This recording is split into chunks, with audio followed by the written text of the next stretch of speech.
It's Way Up with Angela Yee, and I have two people here that have three names. All right. Tonya Lewis-Lee and James Monroe Iglehart. Thank you guys both for joining me today. Thank you for having us here. My pleasure. Thank you. We're so glad to be here. And I want to say, like, I am just blown away. I went to go see the play that you're in, A Wonderful World, the story about Louis Armstrong. I always call him Louis Armstrong. It's true. You know, either one. But I mean, absolutely incredible. Just seeing you sitting here, James Monroe Iglehart, you killed that role. That voice you had to do, because that couldn't be easy. No, but it's a lot of fun to be able to step into that man's shoes and his life. It's nothing but like a wonderful history lesson for me every day. But it's also that moment of like giving honor back to a person who, without him, I would not be able to do what I do. I'm standing on his shoulders, so it feels good to be able to do it every night. And Tonya Lewis-Lee, you are a co-producer of this play. So tell me how you ended up getting involved. And you know I admire your work so much, from Aftershock. Thank you. And just the meaning that goes behind everything that it is that you decide to be involved with. I already know it's going to be quality work. I appreciate that. I really appreciate that, Angela. And I have to say, the same thing with the show, right? Like, people have asked me to produce Broadway in the past. I know it's a hard business, so I've always said no. But when I got exposed to the show, I saw, first of all, what it was about, how entertaining it is. I learned a lot about Louis Armstrong. It's a story about a black man in our world and his journey, and I think it has real impact, and it's history, and it's entertaining. But I came on to it because of Vanessa Williams and her partner, Liz Curtis. They invited me to a showcase one night. I got to see James and the four amazing women who were in the show. Everybody in that show, but yes, all your wives were amazing. They are fabulous. They're absolutely fabulous. They can sing. I was like, I don't know who, because they all had a different sound to them, but they all like blew me away. Exactly. With how they sing and their presence and their story, and just so relatable. They are, and they're amazing. And then I knew Branford Marsalis had come on to do the orchestrations. We have Ricky Tripp and DeWitt Fleming Jr. as our Ricky Tripp is our choreographer, and DeWitt Fleming Jr. is our tap choreographer. Mm-hmm. And also with Branford Marsalis, we have Daryl Waters, who is one of the greatest Broadway legends around. There isn't a show around that doesn't have Daryl Waters a part of it. And Daryl and Branford together made our music sound so authentic and so cool. It was so phenomenal. Great. And a brother by the name of Orrin Squire wrote the script. Yes. Okay. And then James co-directed the show with Christina Seju and Chris Renshaw. Yeah. So you mean the Tony Award-winning James Monroe Iglehart? That one? That one. Okay, just want to make co-directing as well. The show that he's in. Make sure we threw that in there. Thank you very much. It's an amazing creative team behind the scenes as well as on the stage. So how could I say no? See, I told you, once I knew she was like, I know that there's so many things you could do. Exactly. But Broadway, you said, is difficult. It so is. Can you talk about why? Because, we don't know the ins and outs of what goes on behind the scenes. Yeah. And I try to go and support like as much as I can, because one thing I always say this when I go to Broadway plays, I don't see enough of us. Exactly. Going to see those plays. And I'll go see Jaja's African hair braiding. I went to go see For Colored Girls. She's amazing, Jaza. I go She's see fantastic. Everything that I can. Obviously, The Lion King, I saw that a couple of times. Yeah. But talk to me about why is it so difficult for both of you? Well, I think, you could certainly speak to the creative, because I think it's a lot putting on a musical. I mean, it's Definitely. so complex. But from my perspective, where I entered into this show, you got to get butts in seats every night. Right. And I think letting people know that Broadway is out there, especially a show, and I will say this is a black show, to let black people know that this is a show that speaks to their experience, that's for them. So reaching our audience, when people tend to promote Broadway the old way, they like to promote Broadway. So letting people know that we're out there and getting people to come in every night is a challenge. Right. And what about you, James Monroe Iglehart? I keep saying your full No, name. please, go ahead. James, you can just call me James. James JMI, I'm cool. But not funny. Jimmy. Never Jimmy, never Jim. Okay. No. Ooh, Lord. What's wrong with Jimmy? I get flashbacks when I was a kid. Oh, okay. I'm just, look at me. That's not a Jimmy or a Jim. I'm a James. I'm a JMI. I'm a J, but I'm just a James. But I always find it funny. Whoopi Goldberg said it best. I'll pick that name up I just dropped. She said that it was funny that people used to call Broadway the Great White Way. all the time. There's even a song with The Great White Way. But she said we should change it to The Great Bright Way because the lights are bright and so are the stars, no matter what color they are. Right. And so the thing about it is sometimes you have to change the perception of what Broadway is. And a lot of what our folks thought Broadway is was that it was a thing that was not for them. And they have to understand that, yes, it is for them. These stories that we're telling are not just these white stories. They're telling all stories. They're telling humanistic stories. And yes, our show is a black show, but our show is also a show about this amazing human being that everyone can relate to. Right. He's not just this old guy that sang with Barbra Streisand. These women, these unsung heroes of his life, without them being there, he wouldn't be who he was. And there's not a husband out there who is worth his salt that will be honest with themselves, that will say that if they are successful in any way, they know damn well their wife had a lot to do with it. I've been married 23 years, so I can tell you, these ladies helped. I wouldn't be where I am if it wasn't for that lady. So these women helped shape him. And when people of color come and see our show, they go, oh, I get that. There's a moment in our show where they can go, oh, I get that too. And Broadway we're starting to more let folks know that this is for everyone. Yes. Because we're telling everyone's story now. We're not just telling one side. And you can get tickets from various different ways, Yes. too. I mean, because Broadway is expensive, too. But there are ways. You can go to TKTS. You can get rush tickets. Like, if you're looking for ways to get really good seats at better prices, there are ways to do that. There's a place called Today Tix that has great prices for people. Okay. So every regular, person who goes, oh, I want to see that show, go on todaytix.com. I remember My people my used to be friends work lined there. up outside. Yeah, They used to do TKTS. that. Yeah, Exactly. people used to be Oh lined my up God. the day of, It's trying to still get great. it. And it's still there. And it's a fun experience with the family. I mean, not when it's 13 below, but it's a fun experience I with had the to tell family. my boyfriend, I was like, they're not going to wait for us. We got to be on time. Yeah. Because Well, it's the that's other true. thing. You can't, the show started Bro, at 3, you better be there at 3, baby. And I will say Before 3. the fun part about being in a show of color on Broadway is because of our reputation with CP time, we deliberately start on time every night. I did Memphis, black show. I did Aladdin. There was more brown people than Disney expected for us to be in it. For us, every show I've ever been in, our stage manager's like, no, we starting on time. You ain't gonna talk about us. Yeah, you ain't gonna talk about us. I was like, we cannot, they're not holding the doors for They us. are not. When they say 3, they mean 3. They don't mean 3:30. No, we are on time. You walk in at 3:30, you've missed one of the wives. Now, I saw in an interview you said that Louis Armstrong would be a rapper today because he was pretty hood. Oh, he was pretty hood. He was mad hood. I mean, I didn't know anything about his Oh. story. Like, I know obviously like the huge songs that are, but again, like this was the history of Louis Armstrong, of jazz also. He was from New Orleans and that's where jazz originated. Oh, yeah. Right. And he was mad hood. I mean, the fun thing is one of my, I do freestyle raps with my friends and we battle. People don't know that Louis was a battler. He would battle. What they would do is a trailer would drive up. He'd be in his trailer. They'd tie the wheels. Another trailer would drive up and they tie the wheels. And these boys would go head to head, horn for horn. And Louis rarely lost. I Louis can would see blow it. folks out. And he even said there's this wonderful interview he did with Dick Cavett years ago where he said, my kicks was just blowing that cat out the wagon, that he loved that, going head for head, going after people, battling dudes like rappers do. He was very, very hood and in the best way possible. Right. He knew how black he was and he was very appreciative of that and he owned it. He never tried to be anything else. I think what happened was once you get to Hollywood, there's a way they want to present to you. And Louis never changed himself, but how they presented him, and that's something he couldn't control. That was the machine could control how he's presented. And they tried to, water him down. But when they said cut, he was still the brother that he was. And that's what makes him so much fun to me. I think some of the things and speeches and what we saw in this play also is so representative even today of what's going on. I was like, they couldn't have timed this better because obviously when you were getting ready for this play, we didn't know who the president was about to be. Right.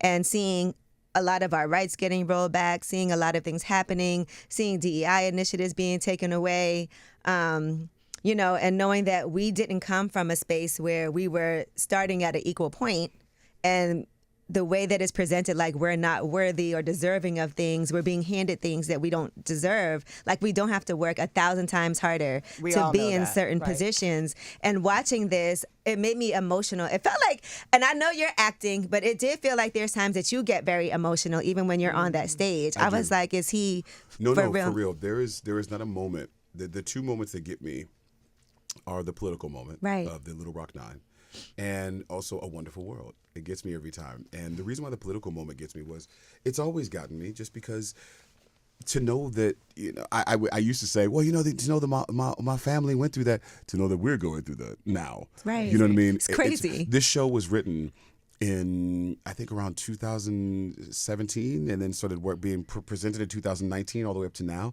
And they've been, Oren has been, finessing it all the way up until our opening night. So those scenes were written before any of this stuff started happening. Mm-hmm. It's just amazing how technology has changed, but human beings have not. What's the line that Lewis says about, like, it's not bad that black people, of course, he says, I love my country. He goes, but it's not wrong for black people to be upset at America. Right. That's not un-American.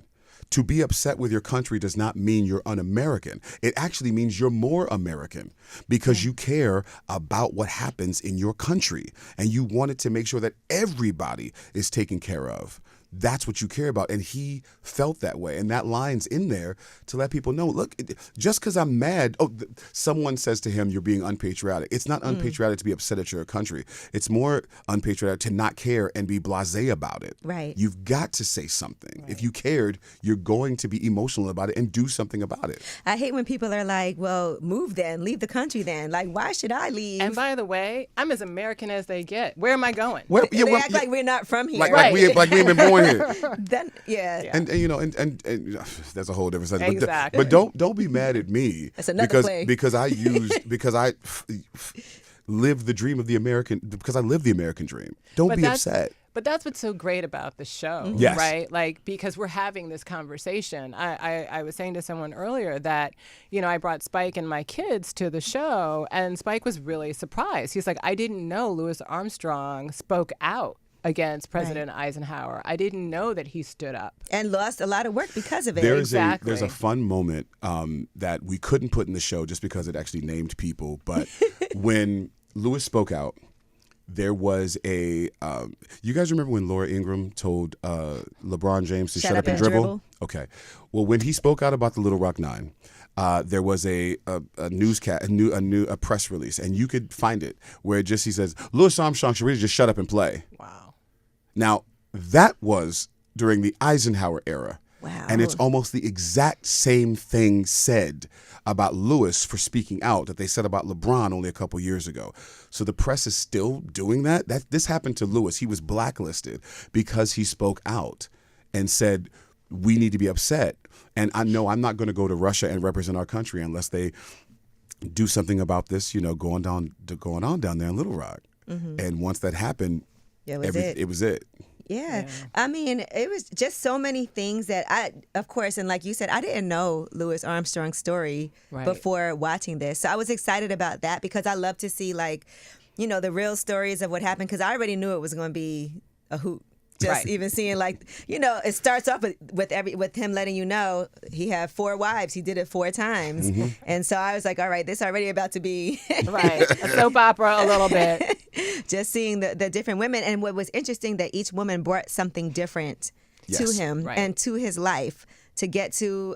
It was like he needed different things at different times. That's exactly what it was. And he was, we don't really get to, we say it in our show, but we're not deliberate, but he was, only in his teens when he was with his first wife, played by the amazing Deion Figgins. And he was in his early 20s to almost, he got to about 30 when he met Lil Hardin. And actually, Lil Hardin needs a musical all by herself. Yeah, she was his manager. She was his manager. She was also the band leader. She was the arranger of a lot of the music for any Louis Armstrong fans out there, of the Hot 5, of the Hot 7. She was the arranger of those songs. I mean, she was no joke. She was no joke. She was producer, writer.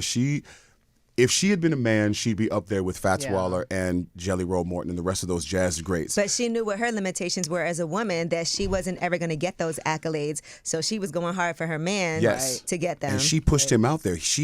Without Lil Hardin, we would not have Louis Armstrong. Yeah. Louis was totally okay with playing, second trumpet behind King Joe Oliver, which is another legend. Taking whatever money. And he was like, I'll be fine. And she was like, no, you need to be out front. You have the talent. And if she hadn't pushed him, we wouldn't have what we have today. It's because of her. And then there was a moment where, somehow, I don't know what it is with males or guys. I'm a man, so I admit it. Yeah, you tell us. We go through this moment when we hit a certain age where we're like, oh Lord, I need to do something different, which is really stupid. Yeah. And he did, and he went off with this younger girl, and he realized, well, this was dumb. That lasted about 2 or 3 years. He was like, yeah, I need to grow up. And he met Lucille, who he stayed married to for 38 years. She got That's amazing. Yeah, she got the one that was like, okay, I done did everything I had to do. But Right. And she also knew what she had to do to keep him on the straight and narrow. She's the one that made him grow up. But imagine, being a young jazz musician, traveling the world. Like I said, he's hood. Think about the He was rappers in love today. with everybody. Think about the Of rappers course. today. And they You were get all in love with him, You get a little bit of money, you get a little bit of fame, you going. Lewis was like that. I but- know. Well, there are groupies everywhere. Right, Yes. right. And even groupies for Louis Armstrong. Straight. Look, let me tell you something. I'm not Louis Armstrong. Okay. But you get But Louis Armstrong groupies. I've had some ladies of a certain age walk up to me and say some questionable things after the show, and I was like, They got one, well, you did a great job. I'm like, one, I'm married, and two, you could be my grandmama. What is happening? I listened to Louis Armstrong when I was like, ma'am, hold on. I don't want to know. Well, look, Tonya, you're married to Spike Lee. Yes. You're the strong woman that's, at his side, and you're doing your thing, too. Yeah. Do you deal with the groupie situation when it comes to him? Spike and I have been married 31 years. So I don't know. At this point, I don't think so. Right. But you never dealt know. with it in the past. You know, it's always something. People knocking you over to get to people. But That's so all. annoying. It is. Yeah. It is. But it's all right. And people I'm still knocking him here. over to get to you. Yeah. Well. You know how it happens. Exactly. And then what I wasn't mad at was the third young soft wife leaving with the drummer. She was Hilarious. That really happened. That's one of my favorite part of his story. This girl left with his drummer and his white drummer at that. Oh, they didn't put that in the movie. exactly. I didn't know that. Yeah, Alpha left with his white drummer, and then what Alpha did was she basically kind of erased herself from public eye. Oh, she started passing? No, not passing, but she just didn't do anything in the public eye, and she had enough money to have herself buried in the Hollywood cemetery with all the rest of the stars. Oh my gosh. But she was like, nah, I'm leaving this life. I'm leaving this business. And me and the drummer, they went off and had a great life. And no one, after that moment, you can't find any more information about her. She was like, damn, interesting. I'm kind of not mad at her for Right. that. Me I ain't gonna lie. I was She was like, like, nope. she got her lick back. Exactly. Right, she's like, I'm done. And the funny part is there's an interview with Lewis where somebody said, how do you feel about your drummer taking? He's like, well, that's his business now. I'm fine. And he knew he was wrong. He's way too old for her. He knew he should have been there. Right. And so he just kind of let it go. It's like, look, I'm going to let it go. It's fine. Mm-hmm. Yeah. And the accountability of knowing he wasn't really around. He was doing what he wanted to do. Sure. Well, Yeah. it's so funny when I watch that scene where she's like, damn, can we just go for a walk or something? You always playing that trumpet. And I look at that scene and I say to myself, honey, he ain't going to go for a walk with you. He's going to keep playing his horn. Of course that's who he is, Like there are certain people you just can't expect certain things from, Now, another part was the whole Step and Fetch It. Yeah. So can we talk about that? Because just even seeing like Louis Armstrong, seeing Step and Fetch It and the things at that time that they had to do to be successful, but to pretend to not be smart, to pretend to be this person that they weren't, to pretend to not know how to read music, even though you do, because white people got intimidated by that. But tell us the story of Step and Fetch It, because when we hear Step and Fetch It, we automatically just think sell out. We think all of those things. Exactly. The cool thing about Lincoln Perry is he was one of the smartest entertainers in Hollywood. And he came up with this character that was literally he would do in vaudeville, and black folks thought it was funny. So he did it in a movie. The problem with doing it in a movie are the same problems we actually have today. Right. You're driving down the street, and you see a dude in a really, really cool car. Now, this boy thinks he is in Fast and the Furious. The rest of us are just trying to get home. Because when men somehow, or even when regular people watch movies or TV, they forget that it's TV and movies and think it's real. When Step and Fetch It came out, the general populace thought, whoa, well, that's what will popularize, because that's how black people are. Mm-hmm. And it was a character that Lincoln played. People didn't know that by the time his name was above the title, he was making more than the president at the time. Sheesh. Lincoln came back to New York with 4 Cadillacs, and the NAACP at first was upset that he was in town until they realized he was in town. Then they were like, oh my God, it's Lincoln Perry. And then after he left, then they went back to calling him a coon and Uncle Tom and all that kind of stuff. Right. Lincoln made so much money and he was doing so well, but as the times changed, black folks, of course, wanted to get away from that type of caricature. And instead of them saying, thank you for what you've done, but we're going to move on, they decided to shun him, and then step and fetch it became a term that you use to talk about other people and say, you're kowtowing, you're cooning, you're this and that. It literally was a character he created, and he died very, very upset about that, because he really felt like he was one of the first black people to have his name above the title of movies. He was the star of films. And he, in his mind, he was like, look, they know we're lying. He didn't realize that the white people didn't realize he was lying. It's kind of like Dave Chappelle I was stepping. thinking the You same think the same thing. thing. When he stepped away from the Chappelle show, he was like, it's different when we're laughing at jokes than it is when... Are they laughing with me or are they laughing at me? And we actually say that in the show. Are you laughing with me or laughing at me? And that particular scene... We did manipulate, like kind of. There's moments in Hamilton where they kind of manipulate a scene of time. So he was in Hamilton too, y'all. Just so you guys know. Okay, go ahead. Louis Armstrong and Lincoln Perry did know each other and did have conversations, and we decided to take those different moments of time and put them into one thing. But Louis loved his smile, and he knew that he was going to stay himself, but also there was a certain way to navigate through things. So it wasn't like he was where Lincoln created a character. Louis always said, I'm not going to create a character. I'm just going to be me. And if they like me, they're going to like me. And if they hate me, they're going to hate me. But I will just be me. The problem is that the perception in those films when he was doing just being himself, he was so nice and so, honorable, that white folks went, oh, well, see, he's not like the others. He's a good black boy. He's a not good angry. He's a good black man. They don't realize how angry the boy. Listen, I've heard some tapes at the Louis Armstrong Museum. Louis loved to tape his conversations, and there are tapes of him talking about people calling him a coon and Uncle Tom, and the language he used would make 50 Cent blush. I mean, he and his wife, they would talk, and his friends would talk, and they were serious, but he knew how people perceived him, but he also knew. He said, perceive me how you want, but if I can show a positive light as a black man so that you can see that we're not the savages you think we are, then I will do that. And I will use my money to help the cause without you knowing. Right. And so right. Both he and Lincoln did that. Unfortunately, they got lumped up into this group of people, like with Bill Bojangles and Hattie McDaniel, where they would say, oh, look what you're, Butterfly McQueen, look what you're doing, not realizing that these black people broke the barrier and took all the crap so that the new generation in the 60s and 70s could come in, so that 80s great, so we could have the Denzel Washingtons we have now without those folks breaking down and dealing with what they had to deal with. And unfortunately, Step and Fetch, its name became a bad verb. That's and really, Uncle Tom, Step and Fetch, right. all and that man's story.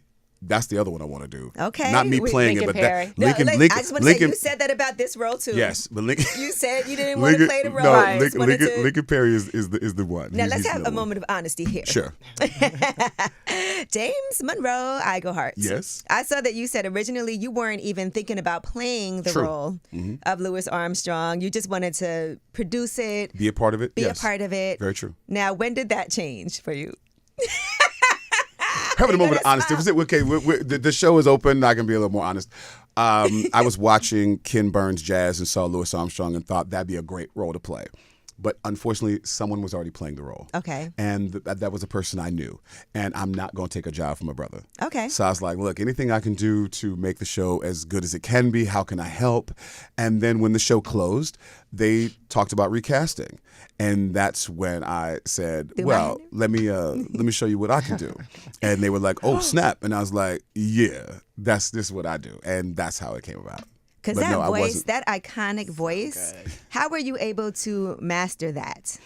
A lot of work. It's like going to the gym. The vocal cords is a muscle, and so I have a wonderful vocal coach named Derek Rosenblatt who helps me out, and I also see my ENT twice a month to make sure my cords are okay. Yeah, because it's a lot. Rough. But also, my wife is the most understanding woman in the world. I'm a hermit. When I go home, I don't talk. I'm chilling.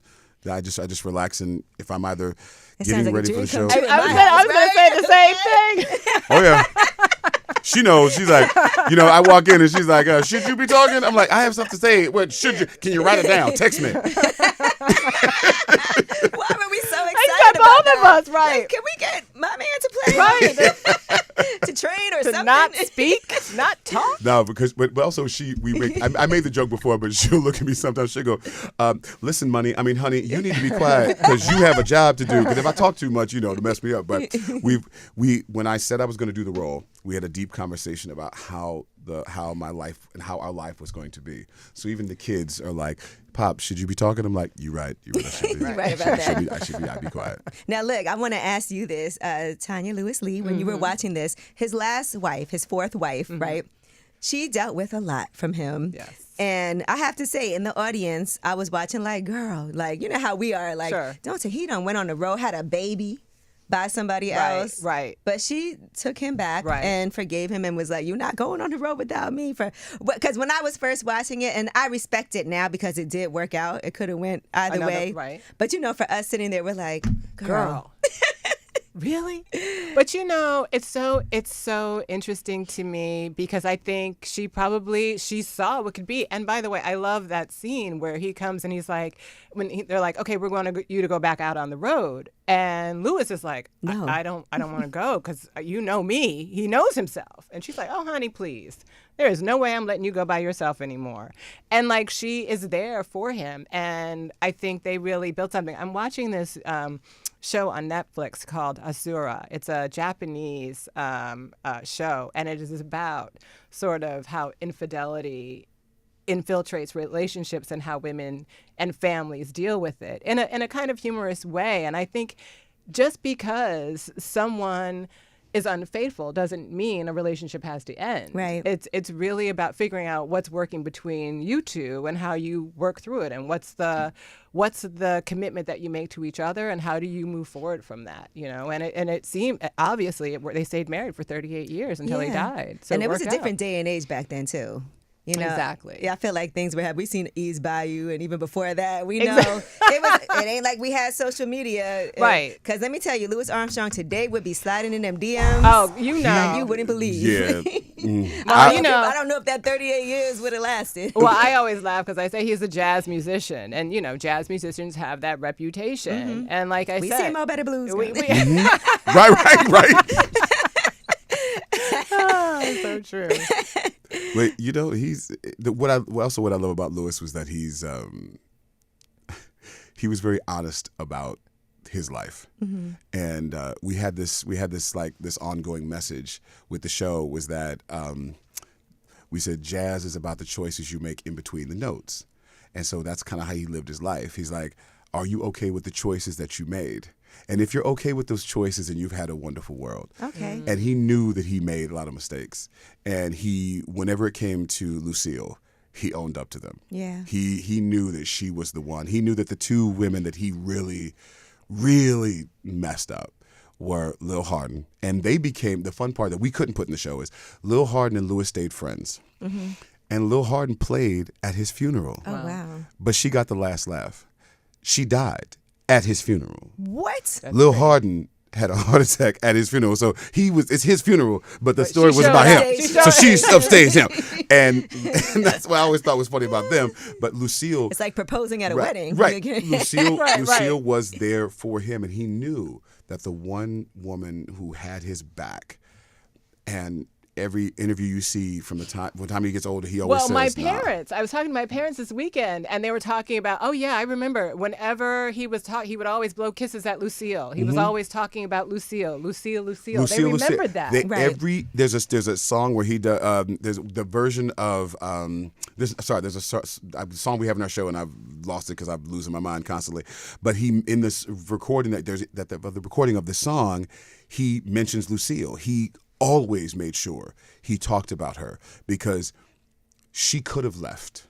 Right. And he she got decided, it right. and she decided he got it right, and got he it right. never ever forgot. He needed that beautiful house thing. to live in too. Because she could have. She did buy the house. She did buy the That's house. what I'm saying. Listen, you need a roof over your head, sir. So he knew. Exactly. He knew where the real life was, and he let her know. Well, it was such a fascinating story, and you guys, the whole cast. When I'm watching it, and I'm watching just even the choreography of it, Ricky Tripp. the singing. Yes. It was. I was like, how are they not falling off this thing? Like it was. When I tell you incredible, there's not a moment that I felt like even the parts that were very interactive with the audience. I love that. Yeah, really. You know, fun. that we had the opportunity to get involved and sing along. Although the crowd sounded, yeah. Everybody can't be a choir. we just want them to be involved. But no, it was amazing. So I just want to say congratulations. I feel like, and this is coming to a close on Broadway, February 23rd. Yes. February 23rd. So somebody was asking me this, and I was like, I don't really know. How do they decide?